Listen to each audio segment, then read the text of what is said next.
Goodbye.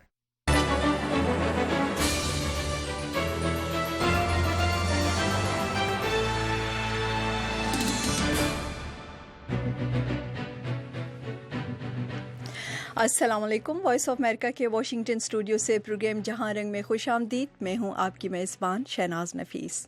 सामीन, ये programme आप सैटेलाइट एशिया सेट 3 और हमारी वेबसाइट के जहां रंग पेज पर लाइव देख और सुन रहे हैं। इसके अलावा radio medium waves 972 kilo hertz पर भी ये प्रोग्राम आप लाइव सुन सकते हैं। प्रोग्राम में मुफ्त कॉल करने के लिए हमारा टोल फ्री नंबर है 0800-777-889 नंबर कुछ देर में आपको स्क्रीन पर भी नज़र आएगा। और अब वो मौज़ूआत जो आज के शो में ज़ेर बहस आएंगे और आज के प्रोग्राम का आगाज़ होगा अफ़गानिस्तान अमन मुज़ाकरात से मुतल्लिक 4 नेशन प्रोसेस के 4th राउंड से जो कल से काबुल में शुरू हो रहा है। इसके अलावा आपने ख़बरों में सुना होगा कि जनरल राहिल शरीफ जो हैं पाकिस्तानी फ़ौज के सरबराह वो इस वक्त कतर के दौरे पर हैं और उन्होंने इतलात के मुताबिक कतर की जो आला क़यादत है उनसे मुलाकातें भी की हैं। तो हम ये जानने की कोशिश करेंगे कि 4 फरवरी की इजलास से एक दिन कबल जनरल राहिल शरीफ का कतर का ये दौरा जो है इसका मकसद क्या है और इसकी अहमियत क्या है और कतर जो है वो इस प्रोसेस में क्या किरदार अदा कर सकता है, इस पे हम बात करेंगे। प्रोग्राम के दूसरे हमले में पठानकोट हमले से अभी तक जो पेशरफ्त हुई है उसका हम तफसीलन जायज़ा लेंगे और आगे चलकर शाम में जारी खाना जंगी पर रूस और अमेरिका के माबैन अबूरी माहदे पर इत्तफाक और कल शाम में दाइश के धमाकों में एक ही दिन में 150 से ज़्यादा अफराद की जो हलाकत हुई है उस पर भी बात करेंगे।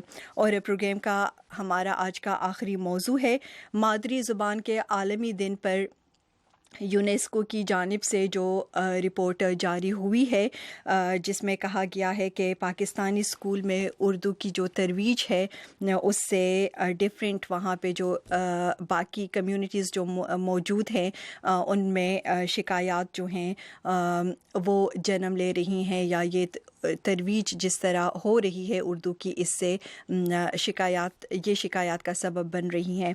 इस पे भी हम बात करेंगे और चलते हैं प्रोग्राम के पहले सेगमेंट की जानिब और इसमें पाकिस्तान से हमने मदऊ किया है एक मारूफ दिफाई तज्ज़िया-निगार ब्रिगेडियर इसहाक खटक साहब को जो इस वक्त हमारे साथ लाइन पे हैं और हमने दावत दी है काबुल से ज़ुबैर बाबक अरखेल साहब को, सिक्योरिटी के आप एनालिस्ट हैं और जो कुछ रीजन में हो रहा है उस पर आपकी गहरी नज़र है। तो आपसे हम आगाज़ करना चाहेंगे ब्रिगेडियर इसहाक खटक साहब, और इससे पहले कि कल जो 4 फरवरी की इजलास का 4th राउंड शुरू हो रहा है उस पे हम बात करें।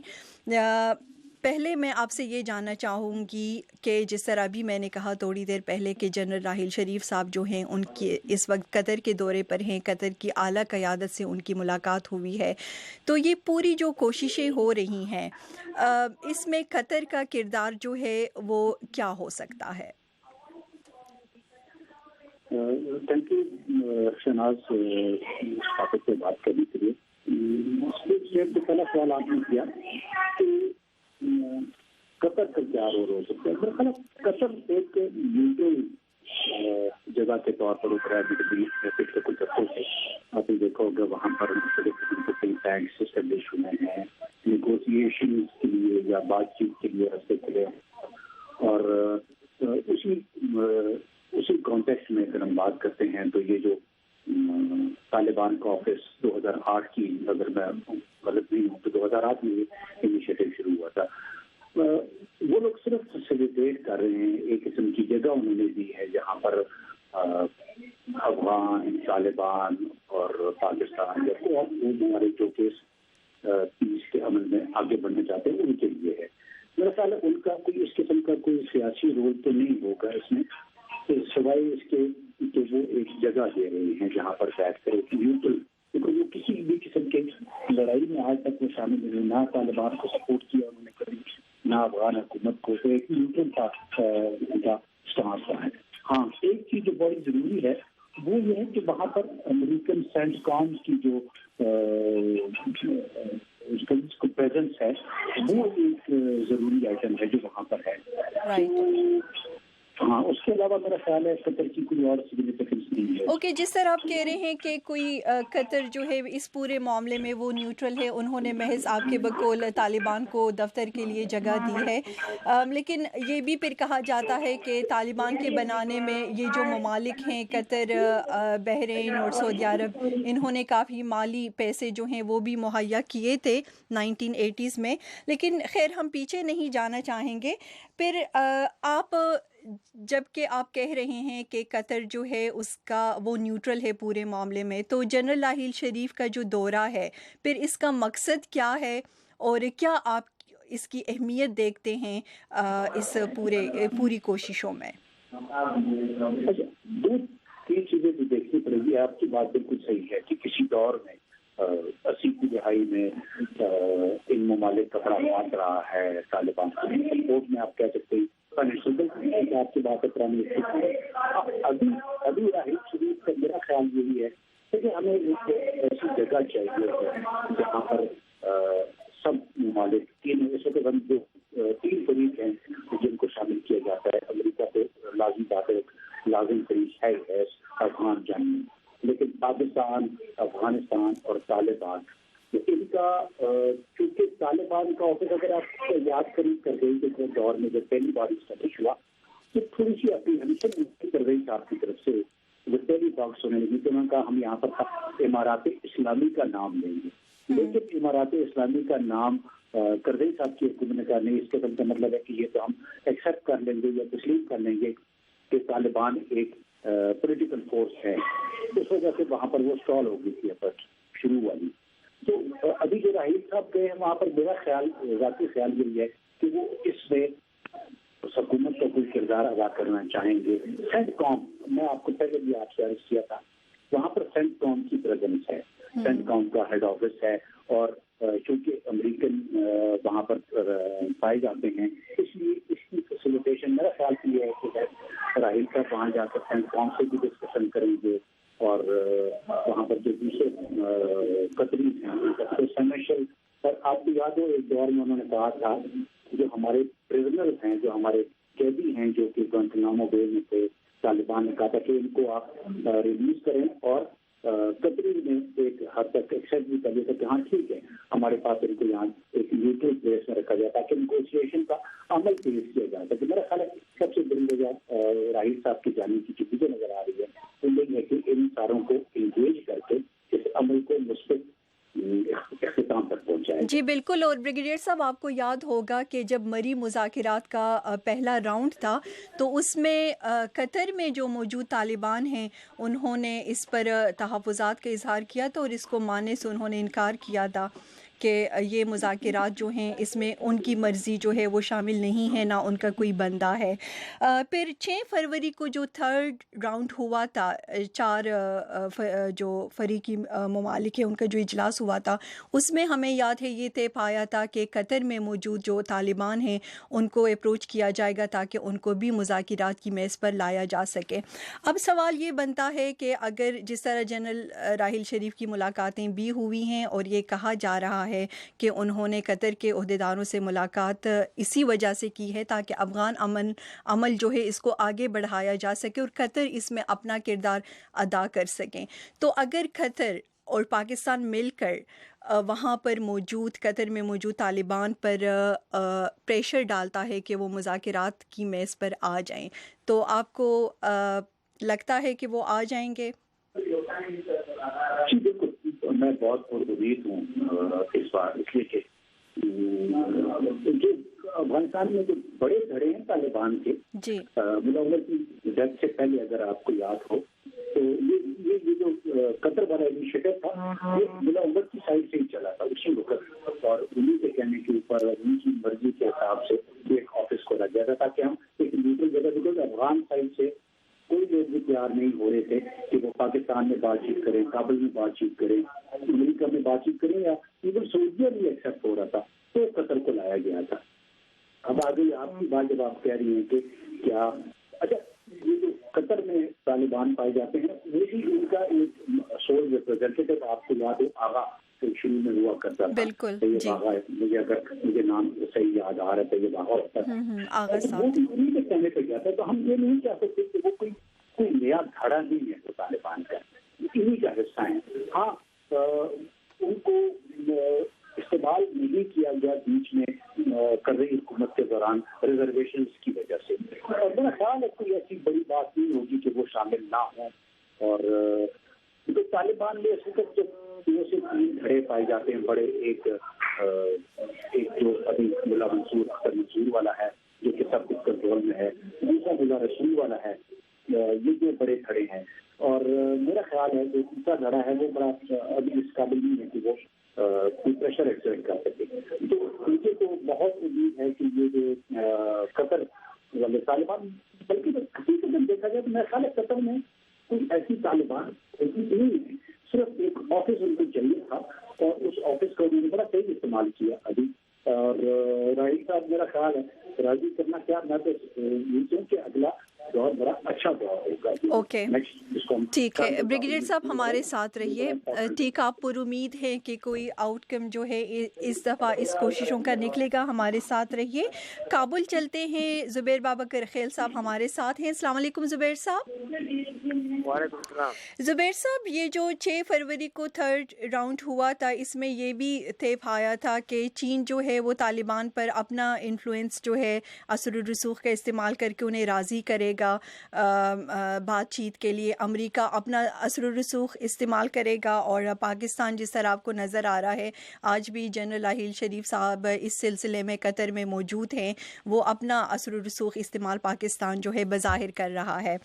یہ بتائیے کہ افغانستان, انہوں نے کوئی خبر ہے کہ کسی دھڑے کو, طالبان کے کسی دھڑے کو اپروچ کیا ہے, کوئی انہیں کامیابی ہوئی ہے؟ خاص طور پر ملا رسول کا جو دھڑا ہے اس کے بارے میں کہا جا رہا تھا کہ ان سے رابطہ جو ہے وہ افغان حکومت کرے گا. کسی کامیابی کی اطلاعات ہیں؟ جی, افغانستان میں تو میں کہوں گا کہ ادھر افغانستان کے اندر جو ہے وہ زیادہ تر جو طالبان فائٹرز ہیں وہ ادھر مصروف ہیں.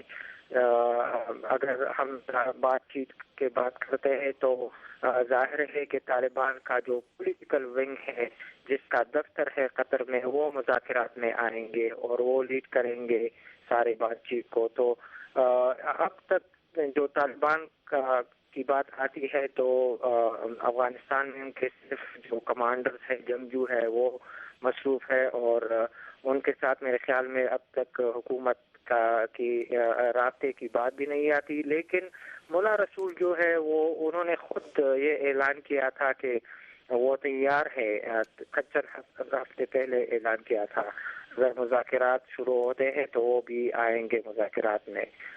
تو یہ واضح بات ہے, اور اب تک افغان حکومت نے کوئی آفیشیل طور پر ایسی کوئی بات نہیں کی ہے کہ انہوں نے ملا رسول کا جو گروپ ہے ان کے ساتھ رابطہ کیا ہوگا. ہمارے پاس یہ اطلاعات ہیں زبیر صاحب کے بظاہر جو حکمت یار کا گروپ ہے حزب اسلامی اور حقانی نیٹ ورک, تو اس پہ کہا جاتا ہے کہ پاکستان اس کو راضی کرنا کوئی بڑا وہ نہیں ہے, پاکستان کا کافی ادھر اثر و رسوخ ہے, تو وہ بھی آ جائیں گے. ملا منصور جو ہے وہ پہلے ہی راضی ہے. ملا رسول جو ہے انہوں نے بھی انڈائریکٹلی کہا ہے کہ ہاں ہم بات کریں گے. تازہ اطلاعات یہ ہیں. اب کون سے ایسے طالبان کے دھڑے موجود ہیں افغانستان میں جو آپ کی نظر میں اس وقت ہٹ درمی دکھا رہے ہیں اور بات چیت کے لیے تیار نہیں ہے؟ صرف یہ شک ظاہر ہوتا ہے کہ حقانی جو ہے وہ اب تک بہت زیادہ جو ہم فنڈامنٹلسٹ کہتے ہیں زیادہ تر وہ گروپ ہے, اور ان کا زیادہ ہاتھ جو ہے یہ جو بڑے حملے افغانستان میں کیے گئے ہیں ان کے پیچھے حقانی نے تو ہاتھ تھا. تو اس لیے زیادہ توقع نہیں کی جا سکتی کہ حقانی نے تو کتنی آسانی سے وہ آگے آئیں گے مذاکرات میں. لیکن جب تک ہم دیکھتے ہیں کہ اب تک جو کہا گیا ہے افغان نے کہا ہے اور بین الاقوامی سطح پر یہ کہا گیا ہے کہ حقانی نیٹ ورک کو پاکستان کے جو کچھ ادارے ہیں ان کا سپورٹ حاصل ہے, تو اس سے کچھ امید آتی ہے اور یہ ہو سکتا ہے کہ وہ بھی اس مذاکرات میں شامل ہو. لیکن میرے خیال میں حقانی نیٹ ورک جو ہے وہ طالبان کا ایک حصہ ہے, طالبان کا جو عمارت ہے ان کا حصہ ہے. وہ خوش نہیں ہوں گے کہ ایک مستقل طور پر مذاکرات میں شامل ہو جائے. اور ظاہر ہے کہ لیکن مری مذاکرات میں حقانی نیٹ ورک کا نمائندہ بیٹھا تھا, اس نے شرکت کی تھی. جی ہاں. تو وہ طالبان کا جو لیڈرشپ ہے یا پولیٹیکل ونگ ہے ان کے مشورے کے ساتھ کے بعد ہی آئیں گے, اور طالبان اور حقانی نیٹ ورک کا ہدف اور جو ایجنڈا ہے اور پالیسی جو ہے وہ ایک ہی ہوگا. ان کے پالیسی مختلف نہیں ہو سکتے. تو میرے خیال میں اگر طالبان کا پولیٹیکل ونگ جو ہے وہ جو جس طرح آج خبر آیا کہ پاکستان کے فوج کے جو سربراہ ہے وہ خطر گئے ہیں, اور یہ بالکل واضح بات ہے کہ ان کا سفر کا ایک ہی ہدف ہو سکتا ہے کہ ادھر طالبان کا جو سیاسی دفتر ہے ان کے ساتھ بات چیت ہوگی, کیونکہ اب تک افغان اہلکار جو ہے انہوں نے یہ بتایا ہے کہ کل جو ہونے والا میٹنگ ہے ان میں طالبان کے ساتھ مذاکرات شروع کرنے کی تاریخ کا اعلان ہوگا.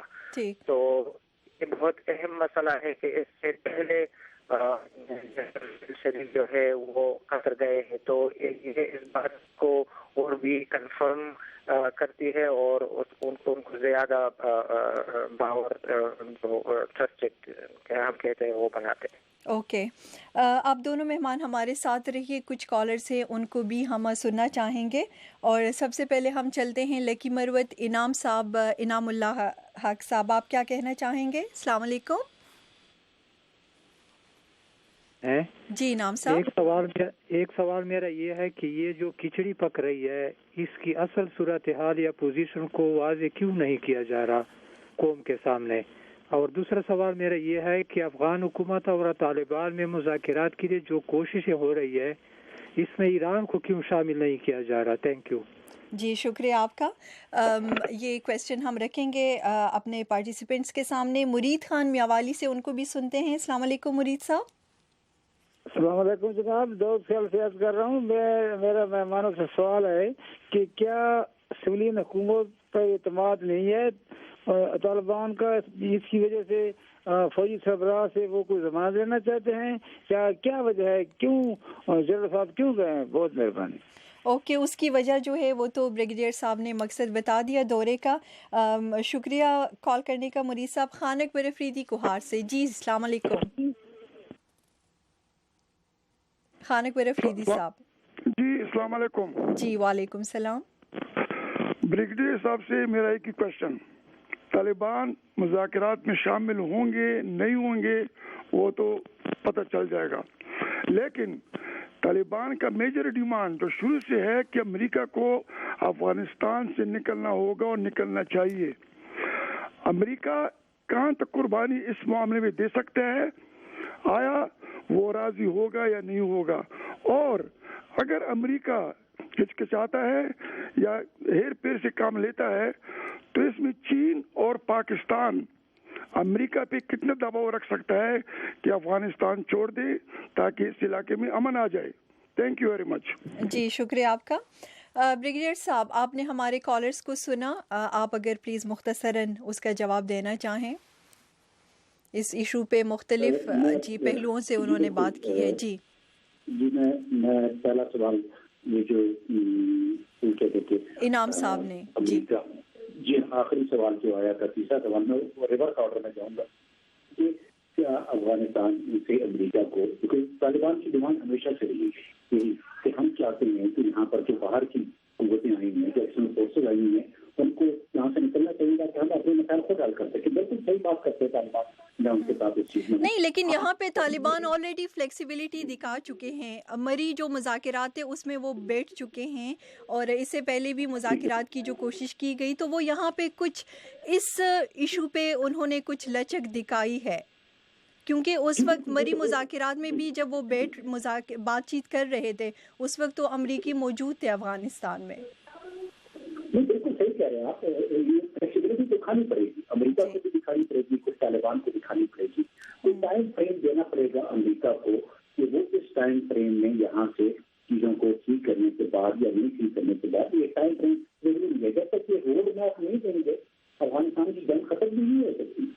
तमाम फोर्सेज को निकलना पड़ेगा ताकि अफगानिस्तान अपने फैसले खुद करे। हाँ, इमीडिएट जिसको कहते हैं कि कल उठाए सामान और चल पड़े, वो मुश्किल होता है। इसी वजह से एक बहुत बड़ा वक्त गुजारा है, 10 साल से ऊपर हो गए हैं अमरीकियों को यहाँ आए हुए। इस जंग में उन्होंने कुछ कामयाबियां हासिल की, कुछ नाकामियां हासिल की, तालिबान कामयाबियां हासिल करते रहे हैं। अभी निगोशिएशन के बगैर तो कोई मसला नहीं हल होता, इसलिए अमेरिका को निकलना पड़ेगा। जहाँ तक बात वो कर रहे थे कि पाकिस्तान चीन पे कितना दबाव डाल रहे थे, तो बात दबाव की नहीं है सर, बात इस मसले को हल करने की है। इस मसले को हल करने के लिए ये जो टीम हम इकट्ठे बैठे हैं चारों, अफगानिस्तान, पाकिस्तान, चीन वगैरह, तो इस मसले को हल करने के लिए वो कहते हैं गिव एंड टेक, कुछ देना पड़ेगा, कुछ लेना पड़ेगा।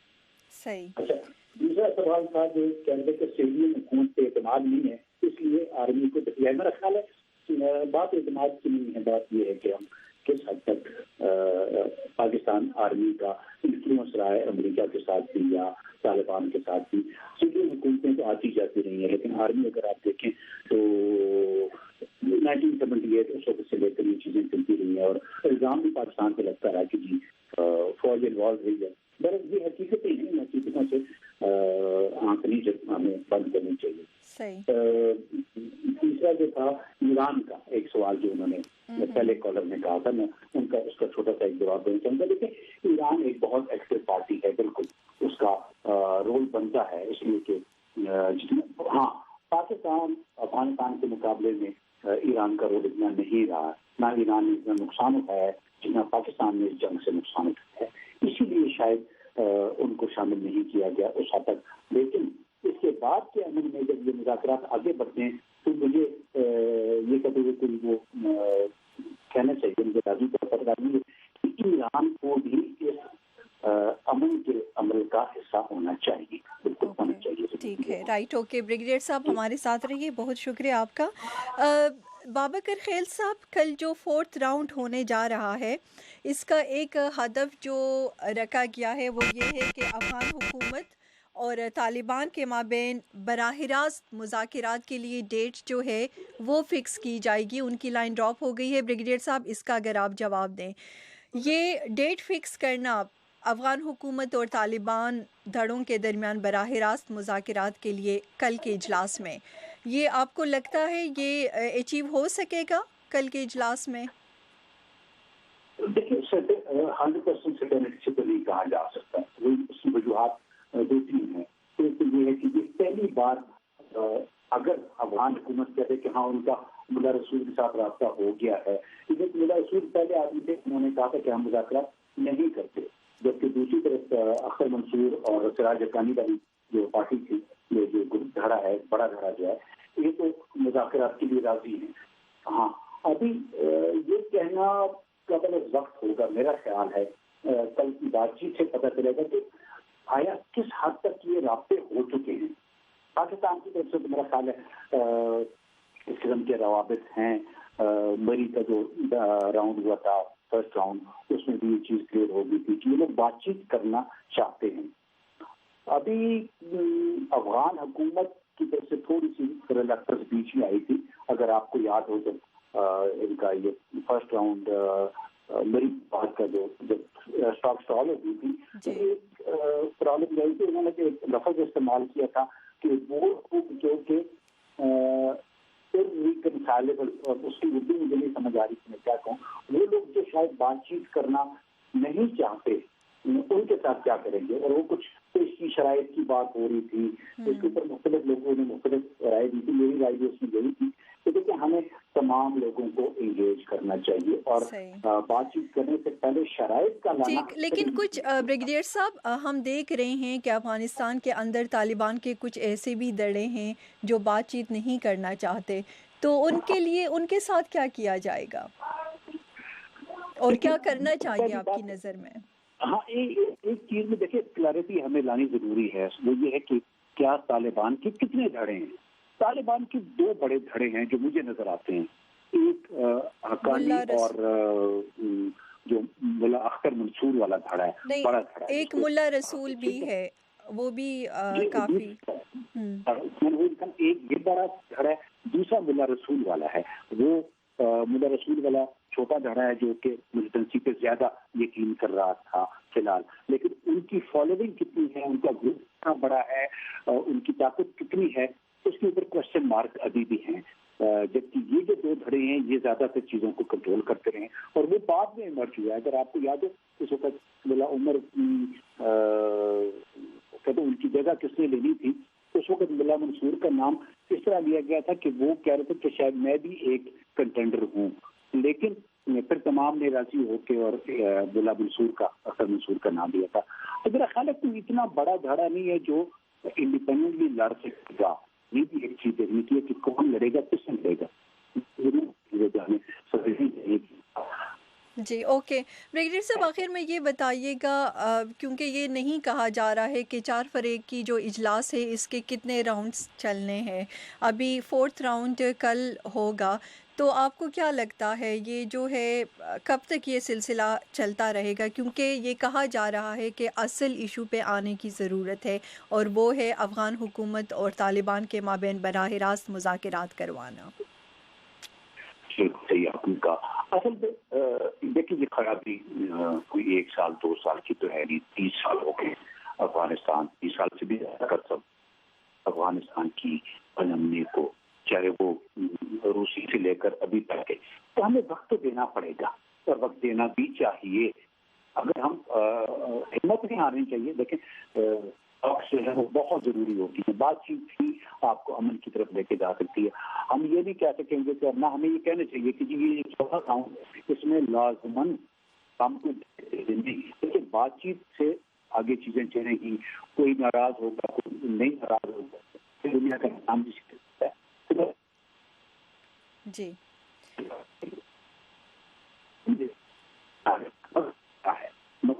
ہے کہ افغانستان پاکستان دنیا کو لپیٹ کے رکھا ہے، اس کو کم کرتے کرتے ختم کریں. تو اگر ہم یہ کہہ دیں گے کہ جی یہ نہیں ہوا اور ابھی ایک نہیں، اسی پہ چلیں. دیکھیں اس کے ساتھ ساتھ آپ کو دیکھ رہے ہوں اگر آپ کو تو جس کو کہتے ہیں ٹریک آلریڈی چل رہا ہے. پاکستان میں ڈیلیگیٹ کا ڈیلیگیشن آیا ہوا ہے، ان کے جو اسمبلی کے اسپیکر ہیں ان کی سربراہی میں. اوکے بریگیڈیئر صاحب، ہم آپ کو دوبارہ کال کرتے ہیں کیونکہ آپ کی لائن جو ہے اس میں کافی شور ہے، آپ کی آواز کٹ کٹ کے آ رہی ہے ہم تک. اور نیکسٹ سیگمنٹ پہ ہم نے جانا ہے اور اس میں پٹھان کوٹ کے حوالے سے جو پیش رفت ہوئی ہے کچھ، اس پہ ہم آپ سے بات کرنا چاہیں گے. ہم نے سینیٹر نہال ہاشمی جو ہے پی ایم ایل نون کے سینئر رہنما، ان کو بھی مدعو کیا ہے. اس وقت ان کی لائن نہیں مل رہی ہے. اس کے علاوہ انڈین اینالسٹ جو ہیں وہ بھی ہمارے ساتھ ہوں گے، لیکن اس وقت ہم ایک بریک لیتے ہیں. اور سامعین آپ بھی ہمیں کال کر سکتے ہیں اپنی جو آپ کی رائے ہیں اس پٹھان کوٹ حملے کے حوالے سے جو تحقیقات جاری ہیں اس حوالے سے. ہمارا ٹول فری نمبر 0800-777-889 پہ. اس وقت ایک بریک لیتے ہیں، بریک سے واپس آ کر پروگرام کو آگے بڑھائیں گے. آواز دوست انعامی مقابلہ، میری کہانی. جب میں 10 سال کا تھا، 12 سال کا تھا تو میں نے گٹار سیکھنا شروع کر دیا تھا. ہماری اور آپ کی زندگیوں میں جنم لینے والی ایسی کہانیاں جنہیں اکثر کوئی سننے والا نہیں ہوتا. ہم ایک عرصے سے آپ کو یہ کہانیاں سنا رہے ہیں، لیکن ہمیں کیوں؟ اب آپ کی باری ہے. بیٹھے بہت ڈر لگتا ہے، پھر بچے لوگ کو مارتے ہیں، ابھی بجلی ایسا کرنٹ لگاتے ہیں. مائکروفون کی دوسری جانب نہیں بلکہ اس کے سامنے ہمارے ساتھ ساتھ منتخب کہانیوں کو ہم آپ کی اپنی آواز میں اردو ریڈیو، ٹیلی ویژن اور ویب پر سنوائیں گے. ہر ماہ 3 منتخب کہانیوں پر بڑے انعامات دیے جائیں گے، لیکن پروگرام میں نشر ہونے والی ہر کہانی کسی نہ کسی انعام کی مستحق ہوگی۔ فون سے رابطہ کرتے 2 لاکھ روپیہ لاؤ، اپنے بچیاں کو لے جاؤ۔ آپ یہ کہانیاں ہمیں ای میل بھی کر سکتے ہیں urdu.feedback@voanews.com۔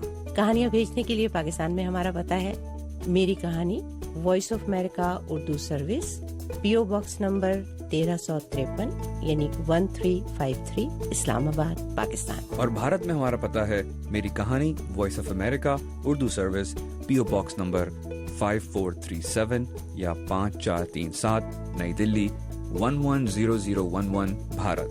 تو انتظار رہے گا آپ کی کہانیوں کا۔ مزید تفصیلات کے لیے urduvoa.com۔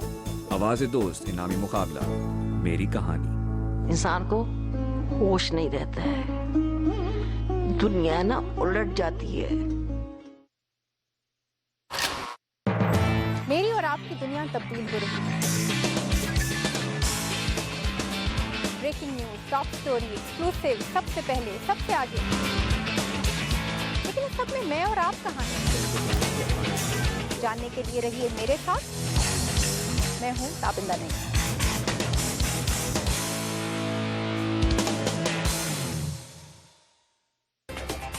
گلوبل ایشوز پر دو ٹوک بات۔ ملیہ صاحبہ، کیا اس کی وجہ اسلامو فوبیا ہے؟ کیا یورپ خوفزدہ ہے؟ دنیا بھر سے ماہرین کی رائے۔ جب ان کو مہاجرین کا سامنا کرنا پڑا تو انہوں نے کہا ہاں ہم مہاجرین کو لینے کو تیار ہیں، لیکن مسلمان مہاجرین کو لینے کو تیار نہیں ہیں۔ Cooperation with countries like Pakistan, which we're already partnering with in this fight against terrorism. کہ پاکستان کا پورا فوکس صرف یہ ہے کہ بھارت پاکستان کو جنگ مسلط نہ کر سکے۔ غیر جانبدار بحث۔ ریمنڈ ڈیوس کا واقعہ ہوا پاکستان کے اندر، کہاں تھی عدالتیں، کہاں تھی آزاد ہے کہ ہماری عدالتیں، کیا یہ عدالتوں کا فیصلہ تھا؟ پاکستان میں دیکھیں ایک تو کلچر ہے سائلنس کا، اور خاص طور پہ جہاں پہ سیکشول ابیوز یا کوئی بھی چیز اس موضوع سے اس چیز کا تعلق۔ انڈیپینڈنس ایونیو، واشنگٹن DC سے محمد عاطف کے ساتھ۔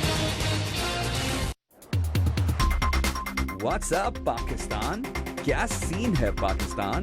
جانیے facebook.com/VOA اردو یا twitter.com/urduvoa۔ ہم سے رابطہ کیجیے urduvoa.com پر۔ واٹس اپ پاکستان، کیا سین ہے پاکستان؟ urduvoa.com۔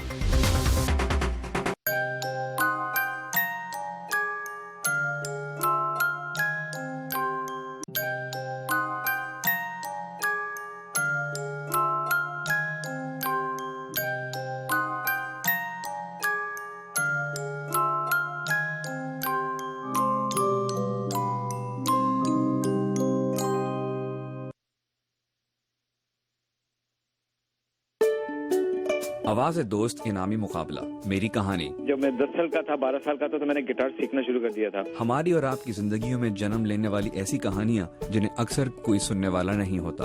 ہم ایک عرصے سے آپ کو یہ کہانیاں سنا رہے ہیں، لیکن ہم ہی کیوں، اب آپ کی باری ہے۔ اردو میں بیٹھے بہت ڈر لگتا ہے، تو بچے لوگ کو مارتے ہیں، ابھی بجلی ہے ایسا کرنٹ لگاتے ہیں۔ مائکروفون کی دوسری جانب نہیں بلکہ اس کے سامنے ہمارے ساتھ ساتھ منتخب کہانیوں کو ہم آپ کی اپنی آواز میں اردو ریڈیو، ٹیلی ویژن اور ویب پر سنوائیں گے۔ ہر ماہ 3 منتخب کہانیوں پر بڑے انعامات دیے جائیں گے، لیکن پروگرام میں نشر ہونے والی ہر کہانی کسی نہ کسی انعام کی مستحق ہوگی۔ فون سے رابطہ کرتے 2 لاکھ روپیہ لاؤ، اپنے بچیاں کو لے جاؤ۔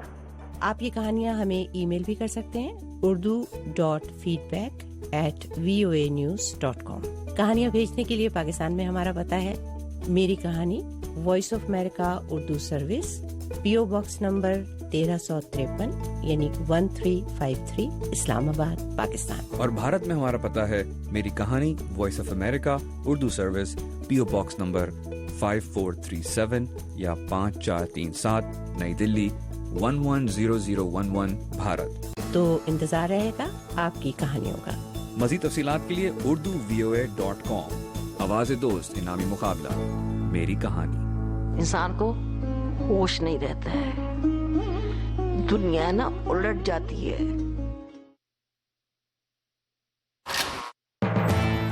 आपकी दुनिया तब्दील हो रही है। Breaking news, top story, exclusive, सबसे पहले, सबसे आगे। लेकिन इस सब में मैं और आप कहाँ हैं? जानने के लिए रहिए मेरे साथ। मैं हूँ ताबिंदा नहीं।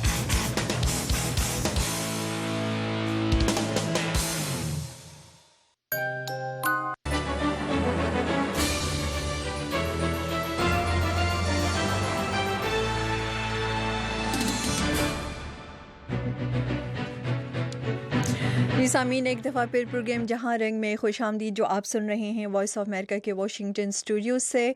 और इस वक्त हमने बात करनी थी पठानकोट हमले के हवाले से अब तक जो पेशरफ्त हुई है उस पर, लेकिन भारत से हमने जिन गेस्ट को लाइन अप किया था वो इस वक्त उनकी लाइन नहीं मिल रही है। प्रोग्राम को हम आगे बढ़ाते हैं और शाम की जो सूरत हाल है उस पर हम बात करना चाहेंगे। अगर हमें ज्वाइन करते हैं भारत से हमारे गेस्ट और PML नून के सीनियर रहनुमा, तो उस पे भी हम बात करेंगे। मुश्ताक अहमद मेहर साहब, आप साबिक सफ़ारतकार मिडल ईस्ट के मुख्तलिफ़ ममालिक में पाकिस्तान के रह चुके हैं, मशरिक़ी वस्ता की उमूर के आप माहिर हैं। इस वक्त वो हमारे साथ लाइन पे हैं। अस्सलाम वालेकुम मुश्ताक मेहर साहब। जी वालेकुम सलाम। जी मुश्ताक मेहर साहब, अभी शाम में जारी जो खाना जंगी है उसको रोकने से मुतल्लिक रूस और अमेरिका के माबैन एक नया मुआहिदा जो है जिसको अबूरी मुआहिदा कहा जा रहा है वो तय हुआ है। ये बताइएगा ये कितनी अहम पेशरफ्त है आपकी नज़र में? ये काफ़ी इम्पोर्टेंट है जी, क्योंकि हम चाहते हैं कि कोई भी स्टेप हो जो पीस की तरफ ले जाए और सीरिया में जो खाना जंगी हो रही है उस या कैजुअलिटीज कम करे या ये जो वहाँ पे अट्रॉसिटीज हो रही हैं उनको कम करे, तो वो हमें हेल्प करेगा। और ख़ास तौर पे चूँकि इस सारे झगड़े में रूस और अमेरिका एक दफ़ा फिर बरसरे पैकार हैं और ये दोनों मुल्क हैं, बड़े मुल्क हैं। जी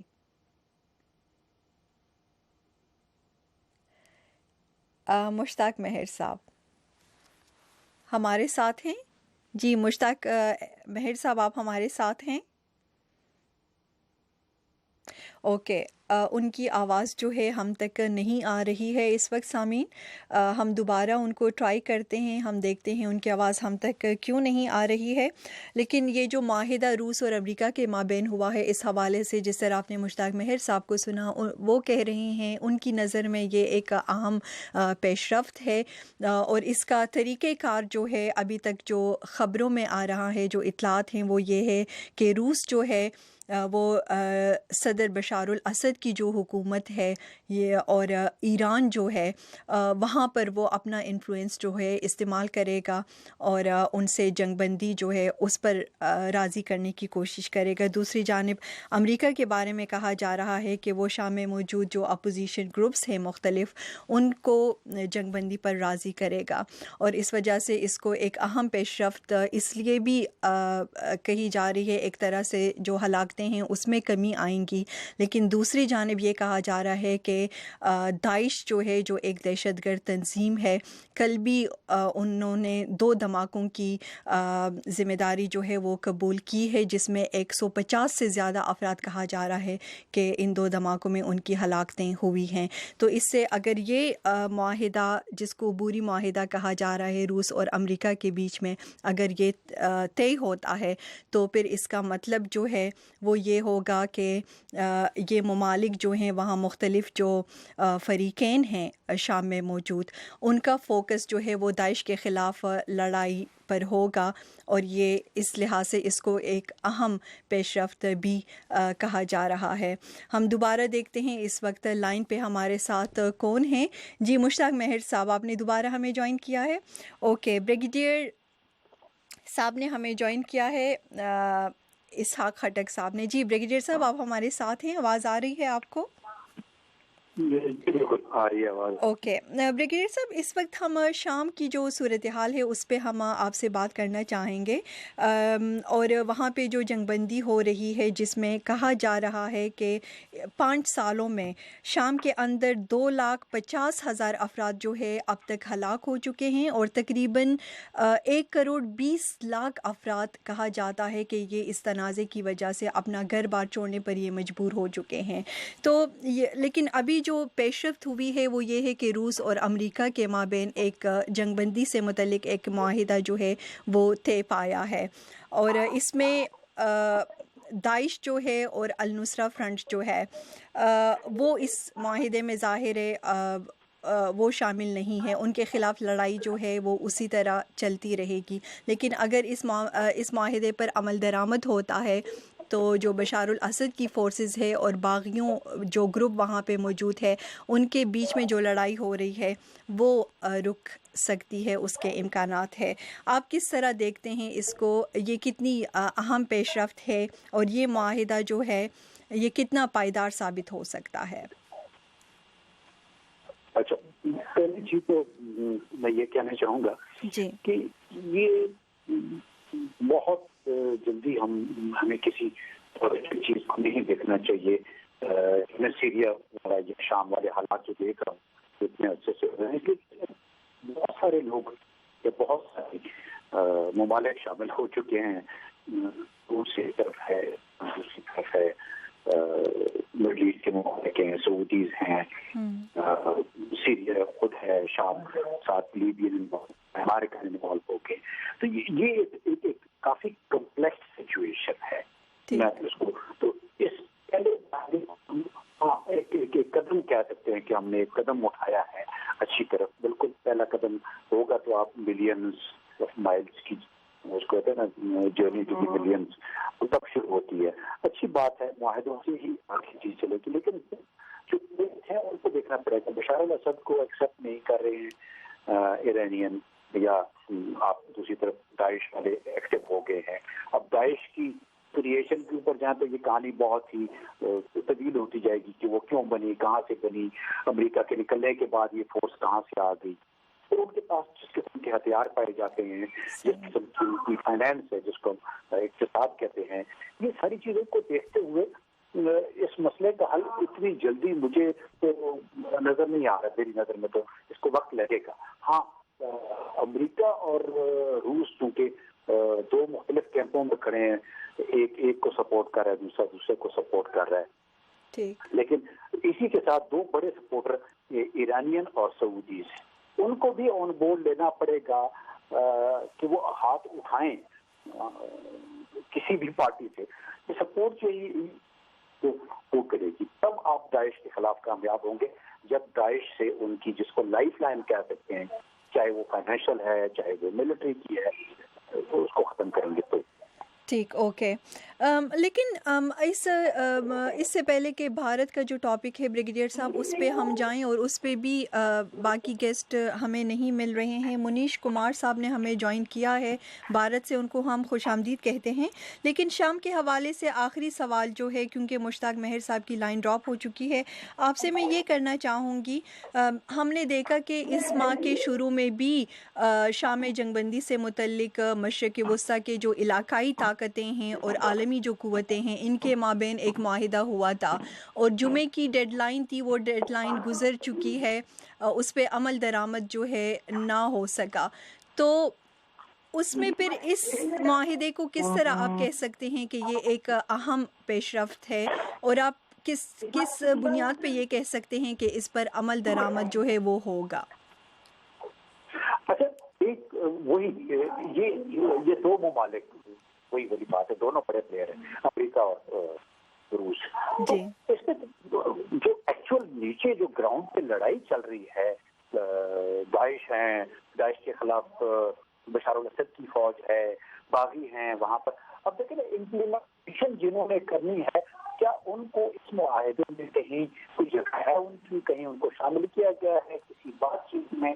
होते हैं दोनों की दोनों कौमें, या दोनों के दोनों ममालिक, या रूस हो गया और अमेरिका हो गया, تو یہ تو اپنی سپورٹ تو ختم کر سکتے ہیں، لیکن وہ جو لڑنے والے ہیں نیچے، جو جن کی وجہ سے یہ ساری کیا کہتے ہیں تباہی ہو رہی ہے داعش کی وجہ سے، ان کے ساتھ معاہدہ تو نہیں ہوگا، ان کے ساتھ تو لڑائی چلے گی۔ اس معاہدے میں کیا رزلٹ دینا ہے، مجھے ابھی تک اس کی کوئی، میں تو کتنا پازیٹیو نہیں ہوں اس معاہدے پہ۔ صحیح ہے، بالکل، اور پھر وقت ہی دکھائے گا کہ یہ امپلیمنٹ ہو سکے گا یا نہیں۔ ابھی کہا جا رہا ہے کہ صدر اوباما اور صدر پوٹن نے اس عبوری معاہدے پر بحث بھی کرنی ہے۔ تو بہت شکریہ بریگیڈیئر صاحب، لیکن آپ مزید کچھ دیر کے لیے ہمارے ساتھ رہیے۔ بھارت سے منیش کمار صاحب نے بھی ہمیں جوائن کیا ہے۔ جی آداب منیش کمار جی۔ منیش کمار، آپ کو آواز آ رہی ہے؟ جی آواز آ رہی ہے جی منیش کمار جی، یہ بات کی جا رہی ہے کہ یہاں پاکستان میں پٹھان جو کوٹ حملہ ہوا اس حوالے سے ایف آئی آر جو ہے وہ بھی کچھ لوگوں کے خلاف دائر کی جا چکی ہے، اور یہ بھی خبر ہے کہ جو یہاں پاکستان میں وزیر اعظم صاحب نے اسپیشل انویسٹیگیشن ٹیم تشکیل دی تھی، وہ بھی اگلے ماہ بھارت کا دورہ کریں گی۔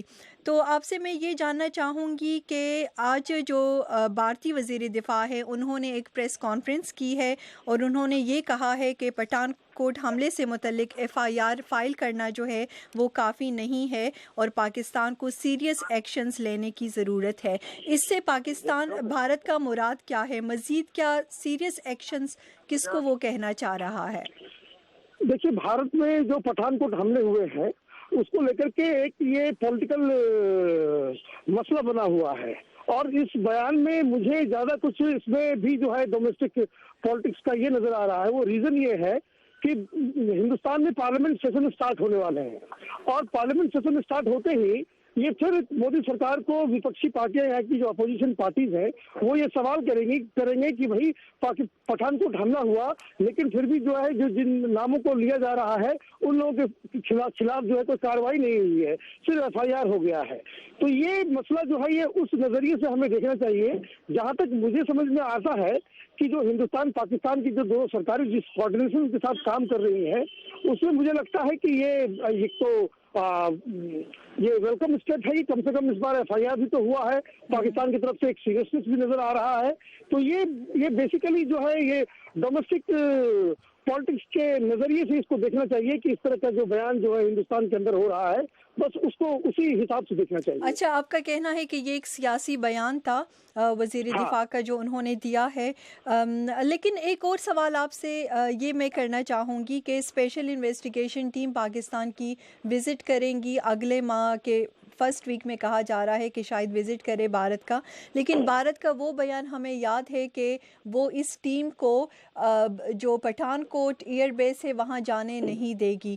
تو اب بھی کیا بھارت اسی بیان پر قائم ہے؟ اور اگر ہے تو اگر یہ ٹیم وہاں نہیں جاتی تو پھر تحقیقات جو ہے اس کا فائدہ کیا ہے اور اس انویسٹیگیشن ٹیم کے جانے کا کیا فائدہ ہوگا؟ دیکھیے، اس میں دو چیز سمجھنے والی بات ہے۔ پہلی بات یہ کہ آئندہ پچھلے 6 مہینے میں ہم نے دیکھا ہے کہ پاکستان کی سرکار اور ہندوستان کی سرکار جس طرح سے ڈیفنس کے لیول پہ یا پھر جو ہمارے سیکورٹی ایڈوائزرز کے لیول پہ جس طرح سے یہ لوگ بات چیت کر رہے ہیں وہ نہ میڈیا جان پاتا ہے نہ کہیں اور لوگوں کو پتہ چلتا ہے، ہمیں رزلٹ سنایا جا رہا ہے۔ تو یہ مجھے لگتا ہے کہ کچھ باتیں جو بیان بازی ہو رہی ہے دونوں سائڈ سے جو ہوتی ہے، جو سرکاریں کہتی ہیں، وہ مجھے لگتا ہے کہ ایک کوآرڈینیشن کے حساب سے ہو رہا ہے۔ اور دوسری بات کہ اگر وہ ٹیم آ رہی ہے ہندوستان کے اندر آ رہی ہے تو ضرور اس میں مودی صاحب کی سرکار کے ساتھ سہمتی کوئی بات چیت ہوئی ہوگی، تبھی وہ آ رہے ہیں، اور وہ اگر آئیں گے تو یہ مجھے لگتا ہے کہ ایک ویل کوآرڈینیٹڈ اٹیمپٹ ہوگا کہ کس طریقے سے جو ہے اس پورے مسئلے کو آگے دیکھا جائے۔ They must be having some plans جو ہمیں پتہ نہیں ہے، کیونکہ یہ بار بار ہم پچھلے 6 مہینے میں دیکھ رہے ہیں کہ لگاتار دونوں سرکاریں کام کرتی ہیں اور بعد میں جو ہے وہ لوگوں کو بتاتی ہیں۔ اوکے، آخری سوال آپ سے مکیش جی یہ کرنا چاہوں گی، یہ بھی اطلاعات ہیں کہ جو اسپیشل انویسٹیگیشن ٹیم ہے پاکستان کی، اس کے دورے کے بعد بھارت کے جو فارن سیکرٹری ہے جے شانکر صاحب وہ پاکستان کا دورہ کریں گے اور باہمی جو مذاکرات ہے اس پہ بات چیت جو ہے وہ کی جائے گی کہ اس کو کس طرح دوبارہ ریزیوم کیا جائے۔ تو کیا ये जितनी भी पेशरफ्त हुई है अभी तक, आप देख रहे हैं कि हालात जो हैं अब वो बेहतरी की तरफ जा रहे हैं? देखिए, जिस तरह की जो सिग्नल्स जो दोनों सरकारें दे रही हैं, उससे तो एक चीज बिल्कुल क्रिस्टल क्लियर है, बिल्कुल साफ है कि हिंदुस्तान और पाकिस्तान की सरकारों ने ये तय कर लिया है कि कम वक्त में बातचीत जारी रहेगी और हर तरह के मुद्दे के ऊपर जो है बातचीत होगी। और मुझे लगता है कि इस पे जो है आगे मीडिया को खास करके उस तरह के शको शुबा जो है वो उसको बनाने की जरूरत नहीं है। हालांकि हम जानते हैं अच्छी तरह से इस चीज को जानते हैं कि हिंदुस्तान और पाकिस्तान के जो मीडिया का एक सेक्शन है वो चाहता है किसी तरह से ये जेओपाडाइज हो जाए और इस तरह की चीजें जो है वो बीच में निकलती रहती हैं। और उसी संदर्भ में इस FIR को भी देखा जा सकता है। आप देखेंगे कि 1-2 दिन के अंदर में वो बातें जो है जो पॉलिटिकल पार्टीज उठाएंगी और मीडिया उसे जो है हिंदुस्तान में मोदी सरकार को घेरने के लिए उसका इस्तेमाल करेगी। लेकिन हम जैसे लोगों के लिए ये अच्छी बात है कि भाई पाकिस्तान और हिंदुस्तान के बीच बातचीत हो और ये हमारा ये आम जो लोग हैं उसकी बेहतरी के लिए भी जरूरी है कि भाई हिंदुस्तान पाकिस्तान बातचीत करे, क्योंकि बातचीत के अलावा तो कोई दूसरा रास्ता तो हमें नजर नहीं आता है। Okay, thank you sir. और ब्रिगेडियर साहब, आपसे मैं ये जानना चाहूँगी, ये जो FIR दर्ज हुई है, फ़ाइल की गई है, आप क्या समझते हैं, क्या जो स्पेशल इन्वेस्टिगेशन टीम है उनको कुछ मालूमात जो हैं वो मिली हैं और उसके बुनियाद पर ये दर्ज हुई है ये FIR, या फिर के भारत और दीगर जो आलमी कंट्रीज़ हैं उनके दबाव में आकर पाकिस्तान ने ये स्टेप लिया है? मेरा ख्याल में ये पॉलिटिकल मूव ज्यादा नजर आती है। देखिए, इसलिए जो इंफॉर्मेशन उन्होंने शेयर की है भारतीय साइड ने, उसमें कुछ चीजें थी जिसके बारे में कहा जा रहा है कि ये नामुकम्मल है। तो जब तक कोई तफसील मुकम्मल नहीं होती उसको यार बड़ा महत्व नहीं रखता। सबसे बड़ी चीज मैं जो इस चीज में देख रहा हूँ तो ये है कि एक किस्म के मुझे भी नाम उनका नहीं आ बात होती, वो कह रहे थे ना कि एक मूवमेंट है, मुझे इस तरह की वो चीज नजर आती है। जी, ब्रिगेडियर साहब, आपकी लाइन जो है वो काफ़ी ख़राब है और मुझे बल्कि यूँ लग रहा है कि शायद हमारी जो स्टूडियो है उसमें कोई टेक्निकल प्रॉब्लम की वजह से हमारे गेस्ट की जो बातचीत है वो सही तौर पर हमें सुनाई नहीं दे रही हैं। लाइंस जो हैं वो भी आज बार बार ड्रॉप हो रही हैं। आइंदा इस मौजू पे हम बात करेंगे। बहुत शुक्रिया आपका, आपने हमें टाइम दिया। और मनीष कुमार साहब जो हैं उनके भी हम शुक्रगुज़ार हैं। और सामीन, प्रोग्राम को हम आगे बढ़ाना चाहेंगे और मादरी ज़ुबान का जो आलमी दिन कल मनाया गया, उस मौके पर यूनेस्को की जानिब से एक रिपोर्ट जो जारी हुई है उस पे हम बात करना चाहेंगे। इस वक्त हमारे साथ हैं former chairman of Urdu language authority professor Fateh Mohammad Malik साहब, उनको हम खुशामदीद कहते हैं। कोशिश हम कर रहे हैं कि एक एजुकेशनिस्ट डॉक्टर खादिम हुसैन साहब भी हमें ज्वाइन करें। और ये जो रिपोर्ट है इस हवाले से इस पर इसमें ये जो अहम बात की गई है वो ये है कि जिस तरह से पाकिस्तानी स्कूलों में उर्दू की तरवीज हो रही है उससे वहाँ पर मुख्तलिफ़ दीगर जो कौमें हैं उनमें तहफ़्फ़ुज़ात जो हैं वो पाए जाते हैं या शिकायत जो हैं उसका सबब ये बन रही है। इस पे हम बात करेंगे। और इस मौजू पे हमारे जो रिपोर्टर हैं मोहम्मद इश्तियाक, उन्होंने लोक विरसा की जो एग्जीक्यूटिव डायरेक्टर हैं डॉक्टर फौजिया सईद, उनसे बातचीत की है। एक मुख्तसर उनका साउंड बाइट है, वो भी हम आपको सुनाना चाहेंगे। फिर उस पर प्रोफेसर फ़ातिह मोहम्मद मलिक साहब जो हैं उनके हम कमेंट्स लेंगे और हम कोशिश कर रहे हैं कि डॉक्टर खादिम हुसैन साहब भी हमें ज्वाइन करें। आइए सुनते हैं कि डॉक्टर फौजिया सईद ने क्या कहा। हम अपनी मादरी ज़बानों की इज़्ज़त नहीं करते, उनको हम नीचा समझते हैं। हमें लगता है कि आगे ज़िंदगी में तरक्की करने के लिए वो बेमायनी है। तो जिस माशरे में जो तहज़ीब जो है या जो माशरा जो है वो अपनी ज़बानों को घटिया समझे, वहाँ ज़बानें मरेंगी ही। ये जो एक टैबू है और ये जो सोच है, ये अच्छे माशरों की सोच नहीं होती ऐसी। वो माशरे जिसमें हमने अपनी औलाद को, अपनी अगली जनरेशन को एक अपनी साख्त देनी है, एक शनाख्त देनी है कि हम पाकिस्तानी लोग हैं और हमारी बहुत से रंग हैं और हम एक डाइवर्स सोसाइटी हैं। इसीलिए तो हम फेडरेशन हैं। अब देखिए ना, हमारा स्ट्रक्चर पूरा जो है, it calls for diversity, it calls for respect for diversity. हम एक फेडरेशन है, हमारी कई इकाइयाँ हैं, उन इकाइयों के कई रंग हैं, उन इकाइयों की कई ज़बानें हैं। हम उनको माने बगैर कैसे एक दूसरे को गुत्तम गुत्ता एक बनाते चले जाएंगे, एक रंग दे देंगे, एक ही उसको आवाज़ दे देंगे? ऐसा नहीं हो सकता। उससे दूरियाँ बढ़ती हैं, उससे एनिमोसिटीज़ बढ़ती हैं, उससे एक दूसरे के वो गले काटने को तैयार हो जाते हैं। ऐसा नहीं करना चाहिए कौमों को। जितनी डाइवर्सिटी को आप अप्रिशिएट करेंगे, उतनी ही एनिमोसिटीज़ घटेंगी। जी, और डॉक्टर खादिम हुसैन साहब, आपसे हम जानना चाहेंगे कि जिस तरह यूनेस्को की रिपोर्ट में कहा गया है कि स्कूलों में उर्दू की तरवीज जो है वो शिकायत का सबब बन रही है, कहाँ तक आप इससे इत्तफाक करते हैं और वजूहात क्या हैं इसकी? देखिए, पहली वजह तो ये है कि जो मुख्तलिफ कौम यहाँ रहती हैं, बसती हैं पाकिस्तान के अंदर, वो एक तहजीबी शनाख्तें रखती हैं और उसके साथ एक पूरी दानिश है और वो धरती की आवाज़ें हैं जो उनकी ज़ुबानों में मुंतकिल होती हैं अगली नस्लों को। फिर तख्लीकियत का एक बहुत बड़ा ख़जाना है जो उन ज़ुबानों में छुपा हुआ है। तो अगर मुख्तलिफ ज़ुबानें हों, मल्टीलिंगुअल एनवायरनमेंट हो, ऐसा माहौल जिसमें कसरत से ज़ुबानें बोली जाएं, वो मुस्तहसन है। लेकिन अगर एक ज़ुबान को कौमी ज़ुबान करार दिया जाए और बाकी तमाम कौमों को और तहजीबों को और शनाख्तों को और इस तरह उस इल्म के ख़जाने को दबा दिया जाए या उसका गला घोंटा जाए, तो फिर उसका नतीजा लाज़िमन ये निकलेगा कि एक तो पूरे इल्म में कमी आएगी, इस पूरे मुल्क की रियासत के पूरे इल्म में कमी आएगी, उसकी डाइवर्सिटी में या उसकी तनाव में कमी आएगी, उसको खूबसूरती और रंगारंगी में कमी आएगी। लेकिन दूसरी तरफ जब आप मार्जिनलाइज करते हैं तो उसका एक रद्दअमल होता है और रद्दअमल शदीद हो सकता है और उसकी मिसालें पाकिस्तान की तारीख में मौजूद हैं। दूसरी बात यह है कि आइन के अंदर, पाकिस्तान के आइन के अंदर आर्टिकल 28 में वाज़ेह तौर पे ये हक माना गया है एक बुनियादी हुकूक के हवाले से कि कोई भी वफाकी इकाई अपनी ज़ुबान को और कल्चर को, सकाफत को आगे बढ़ाने के लिए इक़दामात कर सकती है।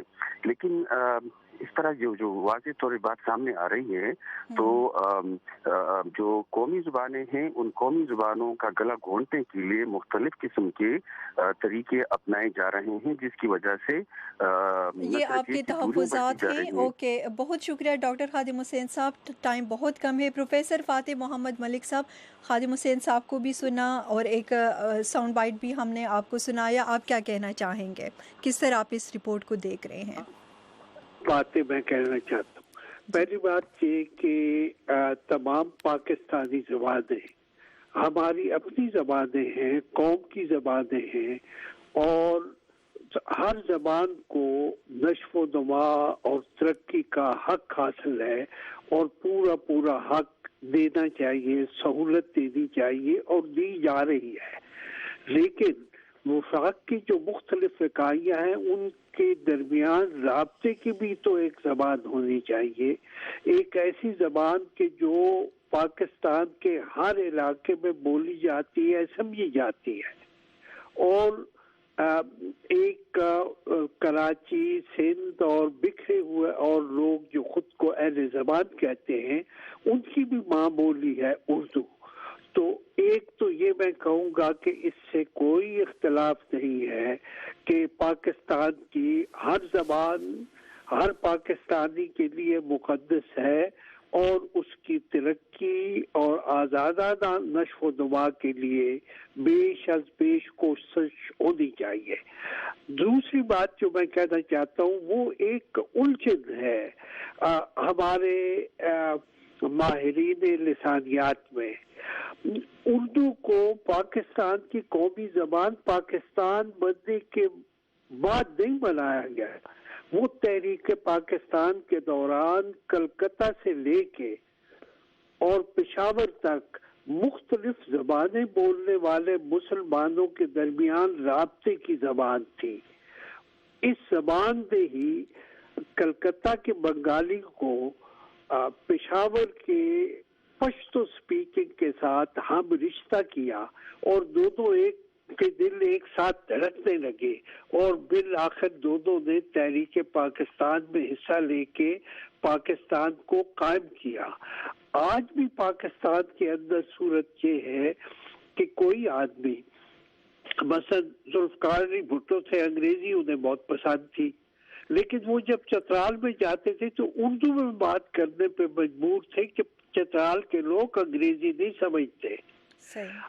تو بات یہ ہے کہ اردو کو پاکستان کی ضرورت نہیں ہے جتنی پاکستان کو اردو کی ضرورت ہے.